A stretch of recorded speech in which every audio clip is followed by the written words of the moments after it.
So the question is, in 2024, it's summertime now, middle of the year, is the Arkfeld UV and Baton 3 Pro by Olight still worth buying? Absolutely.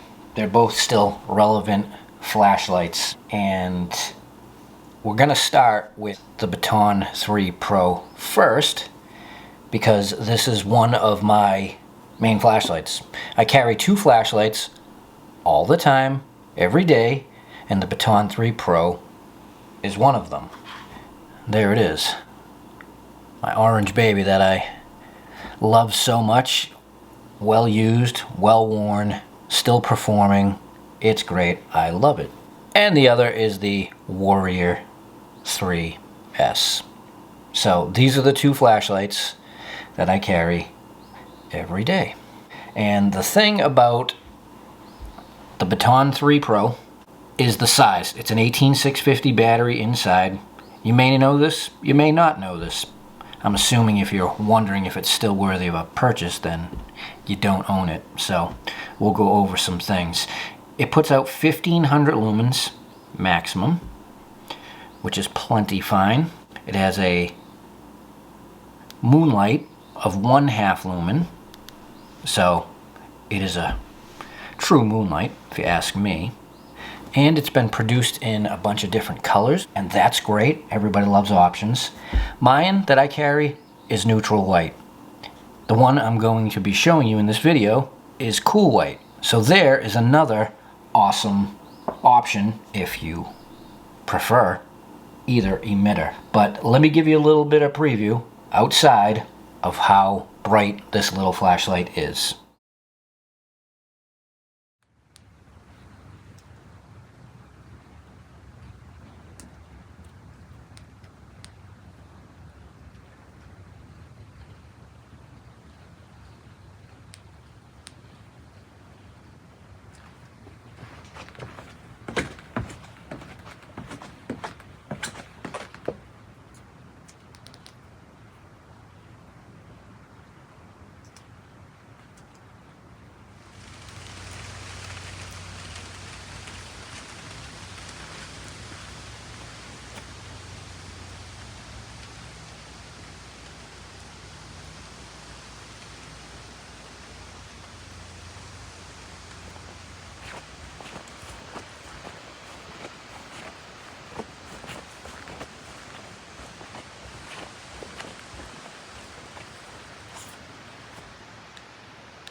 So this really is the Goldilocks size for me. It's that perfect middle of the road, comfortable for its flood and throw. It's got a nice mix. As you can see, I own a lot of Olight flashlights, and it really is nice. The other thing is the form factor and size. Now, the Baton 3 Pro Max, you know, looks very similar. It's larger, 21700 battery. I do really like this, and I've used it a lot. But I've tended to favor this more, and it hasn't left my holster pretty much since I got it. One, because, again, the flood and throw, but two, it is a just right size where I can use it for a headlamp. It's really not heavy. So, again, my Warrior 3S is kind of my, you know, power, heavy duty, when I need it, flashlight. And this is my headlamp, close proximity with the moonlight and such, and the fact that I like neutral white flashlight.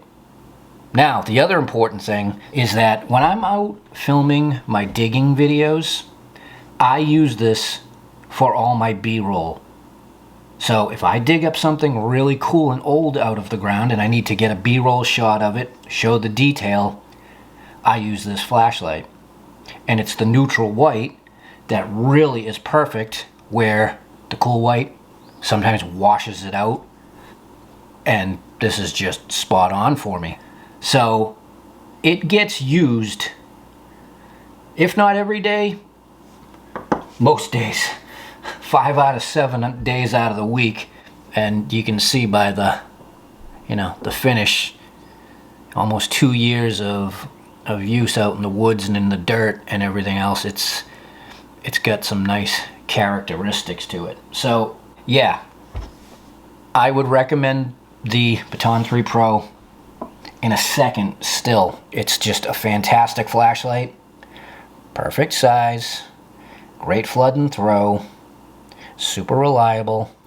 Buy yourself one, especially if it's during one of the sales, because you're going to get a good deal and you'll be able to enjoy it like I have. And next is the Arkfeld with UV. Now, the honest part of it, I've never carried this flashlight. I have used it. It is very cool. I will tell you, I like the Arkfeld Pro. I like the larger size. It has laser and UV and white light all in one. That's just my preference. The thing is, if you want a bit of a smaller flashlight, you don't want laser, and you do want UV, it's a great form factor. Again, it is smaller than the Pro, but it is very similar in the way the deep pocket clip is set up. It doesn't have the, well, big butt that the original Arkfeld with just laser has. I thought it was an excellent improvement when they came out with this. And this is the black lava, by the way. And so this one puts out 1,000 lumens, which for an EDC light is more than enough. And it has a nice balance of flood and throw. It's not too much throw, and it's not too much flood. It's not like the Baton 3 Pro, but for an EDC flashlight, it is it's comfortable and quite nice.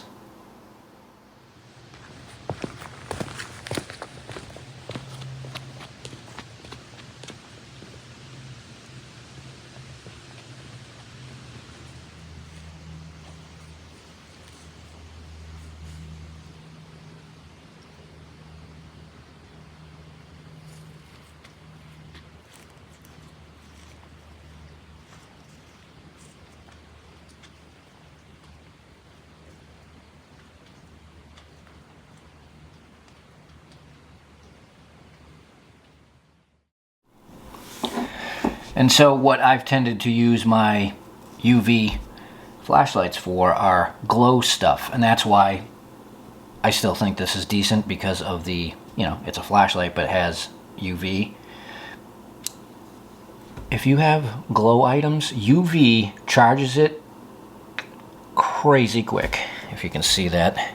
All you have to do is hit it for a second and it's glowing, as opposed to if you use white light, you have to kind of really milk the thing to get it going. But the UV is quick, bright, and effective. So that's what I use the UV for with my Arkfelds. And I've seen a lot of other companies making UV white light flashlights, but the form factor on this, build quality, obviously from Olight, is superb. It's just a nice flashlight. And that's what it's going to come down to. Do you want the smaller version just because you need the UV, or do you want all three in the Pro? That is a huge factor for people when it comes to what they're going to carry. It's a mix of usability and comfort, you know. So there's a few of my thoughts on these two flashlights. Now, they both charge with the magnetic cables that come with them, or you put them on the Omino charger. I still prefer Olight's charging setup. I like USB-C for a lot of things, but I don't want it on my flashlight. I don't want an open port. I don't want some flap or something like that. So I still do prefer that, and I love having the magnetic base. That's one thing I actually failed to mention, why these two and their size and weight are great. With the magnetic base, stick it, put light where you want it. That's another reason why I carry the two different flashlights. One will, you know, this one will stick and hold its weight on anything. That's very usable. So I'm going to link these down below. Go to the Olight store, check them out. If you're watching this during a sale, you're definitely going to get a good deal. And if you use my link, it helps my channel. I appreciate that. And I will see you soon. It's time to go do other things, so I'll see you next time.